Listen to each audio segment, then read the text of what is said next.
തീർച്ചയായിട്ടും വലിയ കരുവാരുകുണ്ട് പഞ്ചായത്ത് നാടോടുമ്പോൾ നടുവേ ഓടുക എന്നുള്ളതിനേക്കാൾ അധികമായിട്ട് ഒരു പടി മുന്നിൽ ഓടുക എന്നുള്ളൊരു തത്വമാണ് ഇവിടെ സ്വീകരിച്ചിരിക്കുന്നത്.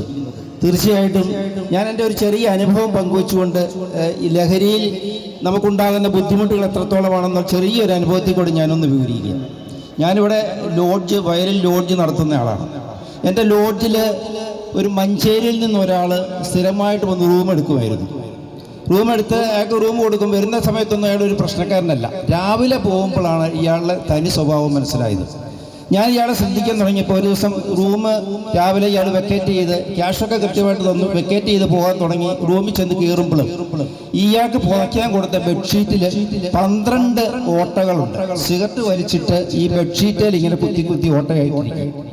അപ്പം ഞാൻ കൈയോടെ ഇത് പിടിച്ചിട്ട് ഇയാളോട് ചോദിച്ചു, അല്ല പൊന്നു സുഹൃത്ത്, ഇത് എന്താ നിങ്ങൾ ഈ കാണിച്ചിരിക്കുന്നത്? 1000-1000 രൂപ വിലയുള്ള ഒരു ബെഡ്ഷീറ്റ്, നല്ല ബെഡ്ഷീറ്റാണ്.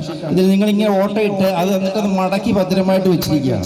അപ്പോൾ എന്താണെന്ന് ചോദിച്ചപ്പോൾ ഇയാൾ പറഞ്ഞൊരു സംഭവം സത്യത്തിൽ നമ്മൾ ചിന്തിക്കേണ്ടതാണ്. ഇയാൾ പറയുകയാണ്, ഞാൻ എൻ്റെ വീട്ടിൽ ഈ ലഹരി ഉപയോഗിച്ച് കഴിഞ്ഞിട്ട് എൻ്റെ ഭാര്യയുടെ ദേഹത്ത് സിഗരറ്റ് വലിച്ചിട്ട് ഞാനിങ്ങനെ കുത്തുമ്പോൾ അവൾ വലിയ ബഹളം ഉണ്ടാക്കി കുട്ടികളെയൊക്കെ വിളിച്ചുകൂട്ടി പ്രശ്നമാക്കും.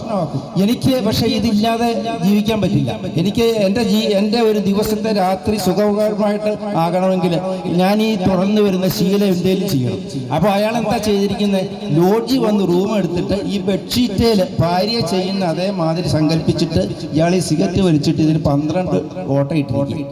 ആലോചിച്ച് നോക്കിയ ലഹരിയുടെ ആ വിപത്ത്, അതിൻ്റെ ആ ഭവിഷ്യത്ത് എത്രത്തോളം എത്തിക്കഴിഞ്ഞു എന്ന്. ഞാനപ്പോൾ ഈ മനുഷ്യനെ കുറേ നേരം ഇയാൾക്ക് പരസ്പരം സംസാരിച്ചു. അപ്പോൾ ലഹരിയൊക്കെ ഇറങ്ങി സംസാരിച്ചു കഴിഞ്ഞപ്പോൾ ഇയാൾ പറഞ്ഞു, എനിക്ക് തിരിഞ്ഞ് ചിന്തിക്കണമെന്നുണ്ട്, തിരിഞ്ഞ് നടക്കണമെന്നുണ്ട്, പക്ഷേ എന്നെ സാധിക്കുന്നില്ല.